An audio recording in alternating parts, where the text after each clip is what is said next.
This is Marc Tobias at LockFest 2016 in the Czech Republic. I now am speaking with one of the top impressioning experts in the world and one of the top forensics experts in Europe. So Oliver Diederichsen and Manfred Goth. And we're going to demonstrate a very interesting decoder called the Sputnik for opening pin tumbler locks. And it was designed many years ago. Ollie, tell us how it was designed and the part that Manfred Goth played in figuring out who made this and how he profited from it. Actually, up to our knowledge, it came from the criminal scene.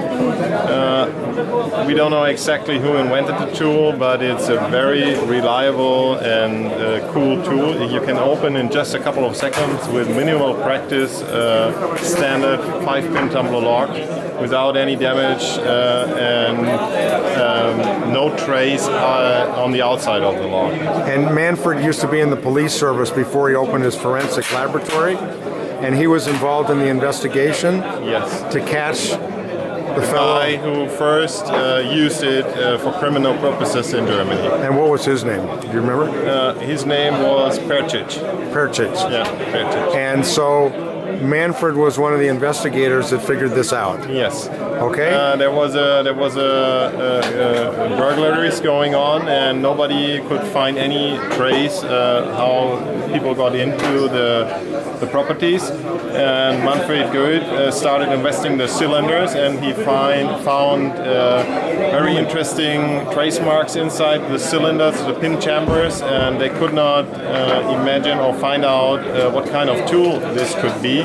Later on, this guy got caught, and they found the tools. This is one of the tools out of that time, and he made it. He made all the tools on his kitchen table, as far as I heard. And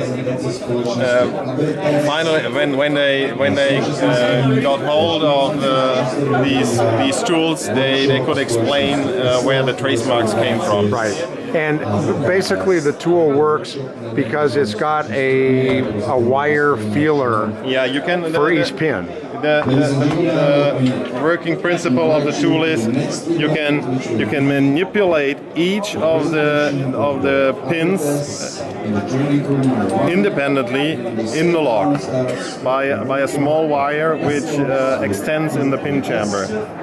Yes, and then you're feeling each pin as we normally pick locks. Yeah, but and the funny thing is, it works perfectly well on locks which have pick-proof pins, the so-called mushroom pins. There it works best, and I can demonstrate it if you like. So what kind of lock are we going to open here? This is a standard Airbus 5-pin. It is a very common lock in Germany. We have millions and millions and millions, and I'm going to demonstrate it. And this is not a specially set up lock, no special combination just of the out pins. of the box. It doesn't matter which combination. So you just insert the tool, and now I start the picking process. You do it one by one.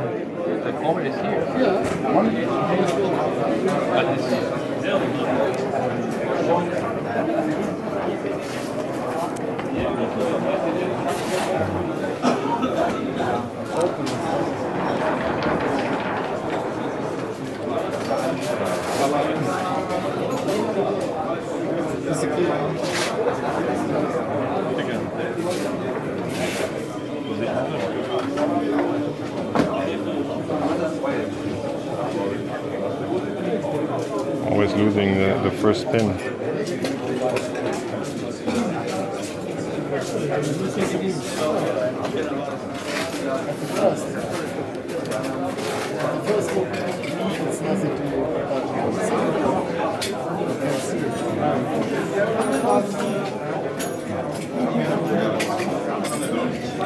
Just with a little bit of practice, you can just open it in a couple of seconds. Yeah. Now the neat trick is with this tool, now you have the length of each pin. You can decode it if you want to. You have a set screw. You can, in this state, the code is set. You can remove this the screws. You push the ring forward to the stop, and then you tighten the screw again. And to extract the tool, you have to retract all the feelers. Yes. That's very important, otherwise you bend the feelers. Right. And if you're going to do that, then it's very easy to get the code of the And make a lock. key. Yeah, and make a key. Are burglars using this tool? I don't know. No, I mean, has it shown up in Germany? Yeah, that's where it came from. It came from Yeah. the criminal scene. Yeah. Yeah. And how long ago was this invented? What again? How long ago was this developed? How long in the ago? I 80s? think I think the first knowledge about the tool was in the mid '80s. Yeah. Ollie, thanks very much. You're welcome. Pleasure.